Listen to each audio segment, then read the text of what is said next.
Alistair traced the edge of the final teaspoon with a microfiber cloth, its silver surface gleaming under the 60-watt soft white bulb of his kitchen downlight. 37 seconds. A new personal best for the post-dinner cutlery purification ritual. He placed it back in the felt-lined tray, perfectly parallel to its 5 identical brethren, a millimeter of space between each. The drawer slid shut with a soft, satisfying click. Silence. The most beautiful sound in the world.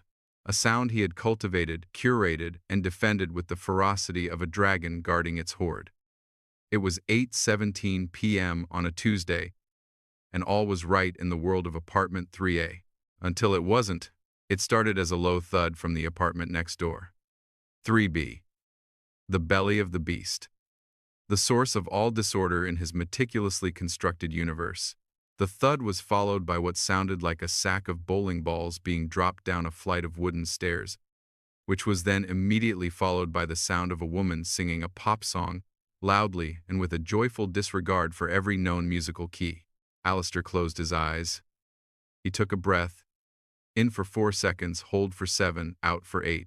He walked to his desk, opened a black leather-bound ledger, and flipped to a page marked Neighbor.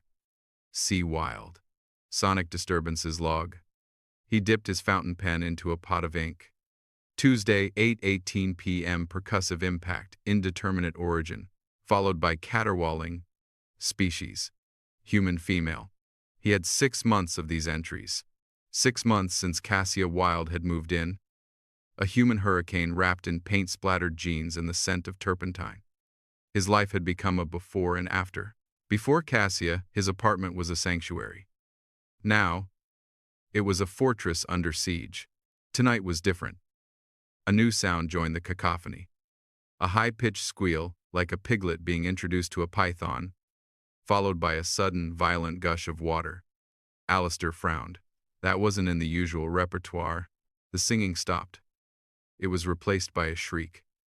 Oh no! No, no, no, no, no, no. Alistair stood. He capped his pen. He did not want to get involved. Involvement was messy. Involvement led to unpredictable variables. But the sound of rushing water was a variable he couldn't ignore. Water damage could spread. It could affect apartment 3A. With a sigh that seemed to drain all the energy from his body, he straightened his shirt, checked his reflection in the hallway mirror, and walked to his front door. He opened it just as Cassia burst out of hers, her hair soaked, her face a mask of panic. My sculpture, she wailed. My kinetic water feature. I think I used the wrong gauge of copper piping. Behind her, a torrent of water was pouring out of her doorway, creating a small, rapidly expanding lake in the hallway. Alistair stared at the deluge. His OCD wasn't just about neatness. It was about control, about preventing chaos. And chaos was currently seeping under his welcome mat. You have to turn off the main, he said, his voice flat and devoid of emotion. I don't know where that is, she cried, wringing her hands, which only sprayed more water around. He took another deep, calming breath. Of course she didn't. The next 2 hours were a blur of soggy carpets, irate landlords, and a plumber who charged a horrifying emergency call-out fee. Cassia's apartment was declared a disaster zone. The floorboards were warped. The walls were soaked. It would be weeks before it was habitable. As the plumber packed his tools, their landlord, Mr. Henderson, a man whose solution to everything was the path of least resistance, clapped a hand on Alistair's shoulder. Well, this is a pickle, he said cheerfully. She can't stay in there. Say, Alistair, you're a good chap. You've got a spare room. Why doesn't she just bunk with you for a little while? Just till the repairs are done. Alistair's mind went blank. The world seemed to slow down, the ambient noise fading into a dull roar. Cassia Wild. In his apartment, in his sanctuary. It wasn't a suggestion. It was a death sentence. Cassia looked at him, her eyes wide, a pathetic, hopeful glint in them. I'd be super quiet, she whispered, a blatant lie that they both knew was a lie. I'll pay for half the groceries. I promise not to touch anything. The door to his old life, the quiet, orderly, predictable life, had just been slammed shut, bolted, and set on fire. And the agent of chaos herself was standing on the welcome mat, dripping onto his pristine hardwood floor, holding a single soggy roller skate. The first night was a study in mutual horror. Cassia tried to make herself small, tiptoeing around like a ghost. But she was constitutionally incapable of it. She left a wet towel on his bathroom floor, a violation so profound Alistair had to meditate for 20 minutes. She tried to make tea and left the soggy tea bag on his white marble countertop, a brown weeping stain on his perfect world. He followed her with a cleaning spray and a cloth, his movements tight with anxiety. He presented her with a laminated 3-page document titled Guest Protocols and Temporary Cohabitation Guidelines. It included a bathroom schedule, designated kitchen usage times, and a detailed map of acceptable pathways through the apartment. Cassia read it, her expression unreadable. Then she took out a purple marker and drew a smiley face at the bottom.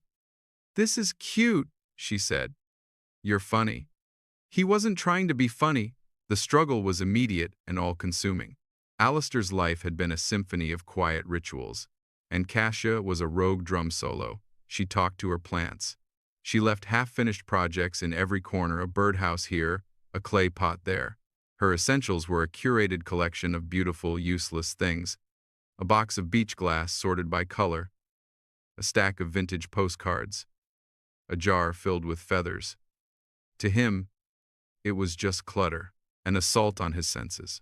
He tried to contain her, designating a single corner of the guest room as her creative zone.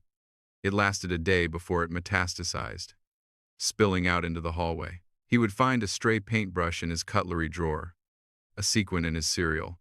He felt his control slipping, minute by minute. He started having to triple-check the locks at night, then quadruple-check. His own routines were escalating to combat the invasion, but he couldn't return to his old life. She was there, a vibrant, chaotic splash of color in his monochrome existence. He would try to work, but the sound of her humming would seep through the door. He'd find himself listening, a part of him annoyed, another part curious. He began to resist in a new way. He tried to fix her. He made spreadsheets for her finances, which were a chaotic mess of crumpled receipts. She looked at his beautiful, organized charts, and her eyes glazed over. "I just paint things until someone gives me money," she explained, as if it were the simplest business model in the world. He tried to teach her his cleaning methods. She tried, bless her heart, but she used the wrong cloth on the glass, leaving streaks that made his teeth ache. In return, she tried to loosen him. One Saturday, she dragged him to a sprawling, dusty flea market. The air was thick with the smell of old paper and mothballs. Alistair felt a familiar tightness in his chest. So many items, so much history, so much disorder. He wanted to flee, but then he watched her. She moved through the chaos with a sense of wonder, her fingers tracing the spine of a worn book, her face lighting up when she found a chipped teacup with a beautiful floral pattern. She wasn't seeing the dust or the disarray. She was seeing the stories. "Look," she said, holding up a small brass object. It was an old mariner's compass, heavy in his hand. The glass was scratched, but the needle still pointed north, unerring and true. It was perfectly crafted, its purpose clear and absolute. He found himself admiring it. He almost bought it. On the way home, he didn't complain about the dust on his jacket. It was a small thing, a micro change, but it felt significant. The transformation was slow, almost imperceptible. He found himself observing her when she worked. Her guest room, now her studio, was a disaster area, but in the center of it, she was a study in focus. She was working on a large mosaic, a commission for a new hotel lobby. She would spend hours hunched over, placing tiny, shimmering pieces of glass into intricate patterns. Her hands, usually so clumsy around his kitchen appliances, moved with an artist's grace and precision. She was creating beauty out of broken pieces. He saw, for the first time, the order within her chaos. One evening, he found her slumped on the floor, surrounded by piles of glass and sketches, weeping with frustration. "It's not right," she sobbed. "The lines aren't flowing. The client is going to hate it." Alistair, against every instinct, sat on the floor with her. He didn't touch her. That was a step too far. But Saturday, he looked at her sketches, at the glorious mess of her process, and he saw the problem. It wasn't an artistic one, it was logistical. "You're overwhelmed," he said, his voice softer than he intended. "Your system is inefficient. You're spending more time looking for the right color than placing it." For the next 3 hours, they worked together. He didn't understand art, but he understood systems. He helped her sort her glass by hue, size, and texture. He created labeled bins.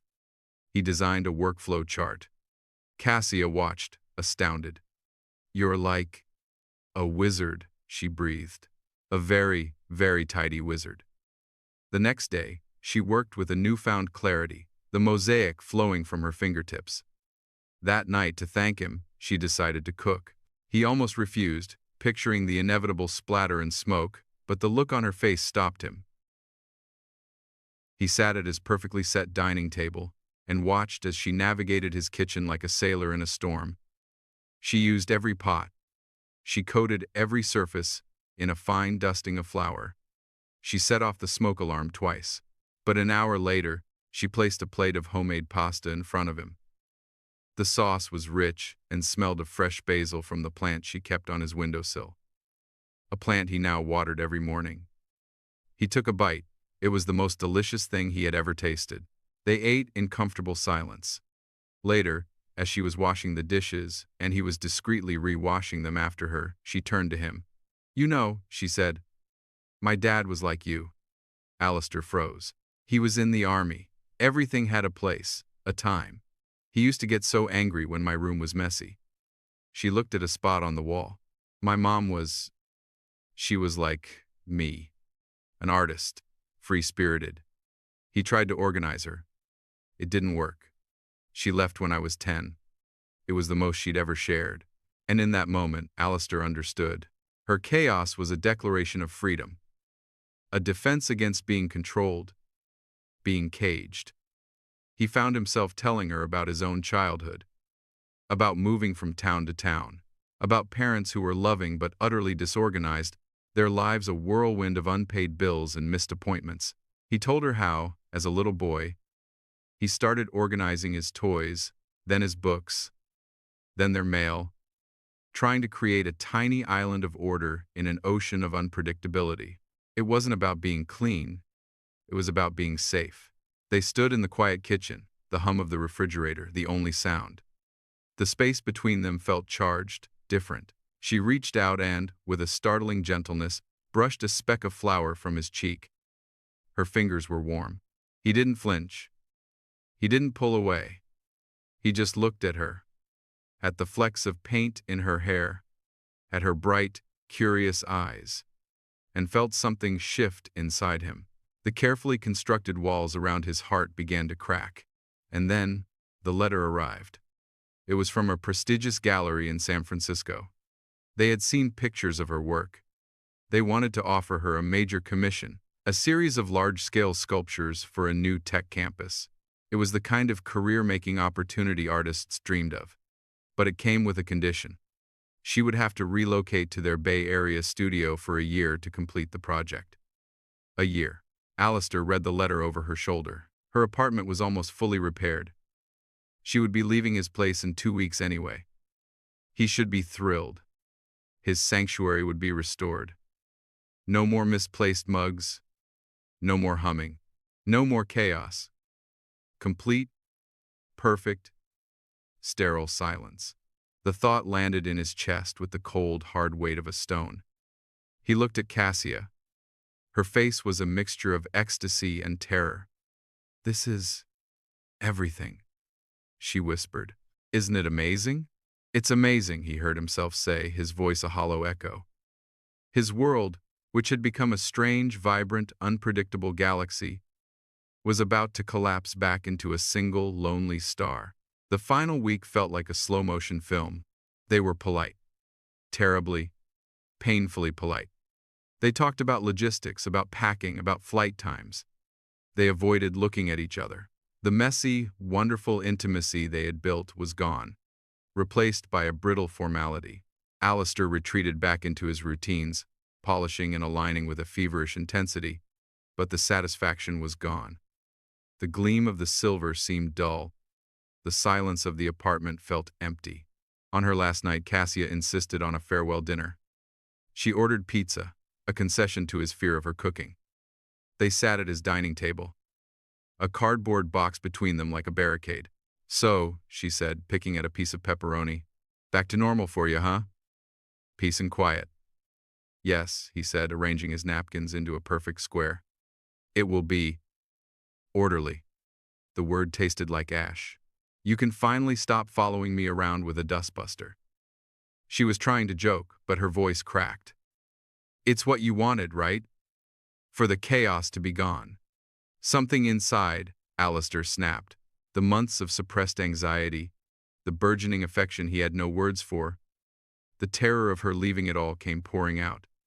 "Is that what you think you are?" he asked, his voice rising. "Just chaos? Do you think I'm just a machine that craves order? Maybe I liked your chaos. Maybe your mess was more interesting than my tidiness. Maybe you're so terrified of being caged. You can't tell when someone is trying to build a home with you, instead of a cage around you. You're running away, Cassia, to San Francisco, just like you run away from anything that gets too real. It's easier than staying and dealing with things." The words hung in the air, sharp and cruel. He had taken her greatest fear and thrown it in her face. Her eyes filled with tears. "Oh, I see," she shot back, her voice trembling with hurt. "And you're not running? You're hiding, Alistair. You've been hiding your whole life. In this perfect, sterile box you call an apartment. You're so terrified of a single thing being out of place that you've forgotten how to live. I'm going to San Francisco to build my future. You're staying here to polish your past. Have fun with your forks. I hope they make you very happy." She stood up, her chair scraping against the floor. "I'm not staying the night. I'll go to a friend's. I can't be here." She turned and walked to the guest room, slamming the door behind her. A few minutes later, she emerged with her suitcase and the 3 boxes of essentials. She didn't look at him. She walked to the front door, her shoulders tense. The door clicked shut, and then there was silence. The perfect, beautiful silence he had craved for 6 months. It was deafening. He stood in the living room for a long time. The pizza box sat open on the table, an obscene rectangle of chaos. He should have thrown it out immediately. He didn't. His gaze swept the room. It was immaculate. The cushions on the sofa were perfectly plumped. The remote controls were aligned on the coffee table. The coasters were clean. Everything was exactly where it should be. And it was all wrong. His eyes fell on a flash of color under the sofa. He bent down and picked it up. It was a single sock, purple with green stripes, left behind from her laundry. He held it in his hand.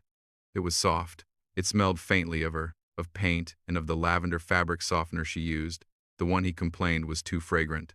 He looked from the sock to his sterile room. The order wasn't peace. It was a prison. The tidiness wasn't calm. It was loneliness. Cassia wasn't chaos. She was life, and he had just pushed her out of his. He stared at the sock in his hand, and for the first time in his adult life, Alistair did something that was not on a schedule. It was messy. It was impulsive.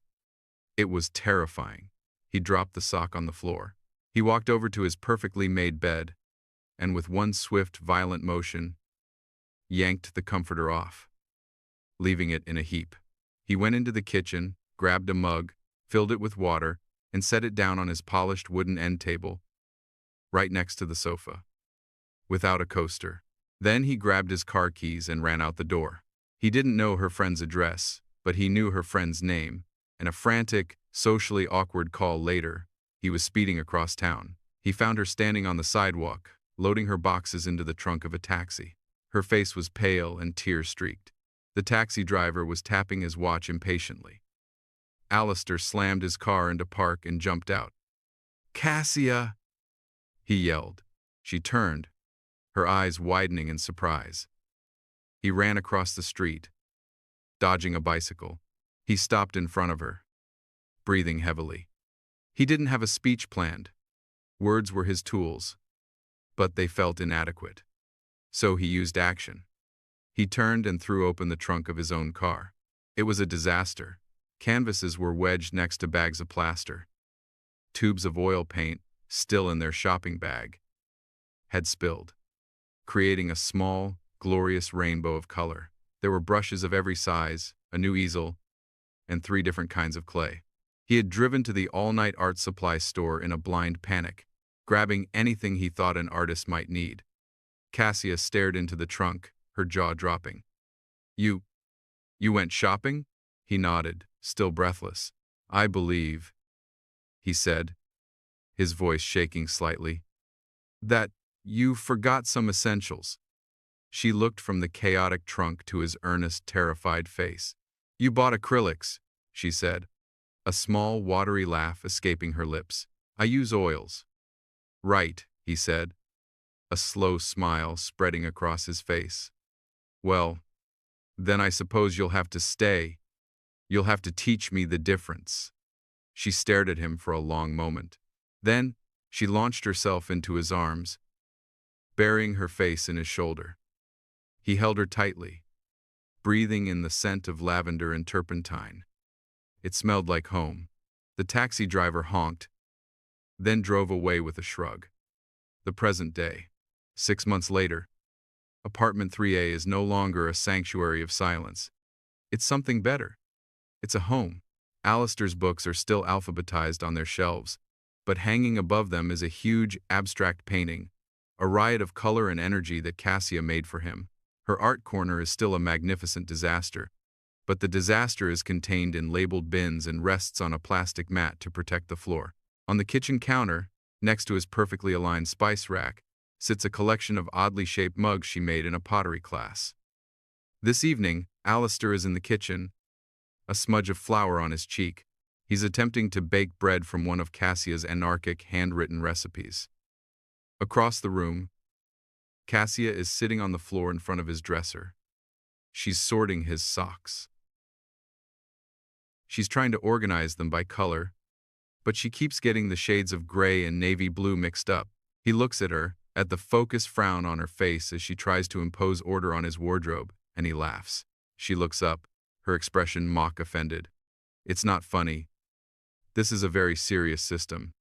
Darkish grays go with darkish blues, right?" He walks over and kneels beside her. "Completely wrong," he says, his heart so full he feels it might burst. He picks up a purple and green striped sock and hands it to her. "But keep trying. We've got all the time in the world."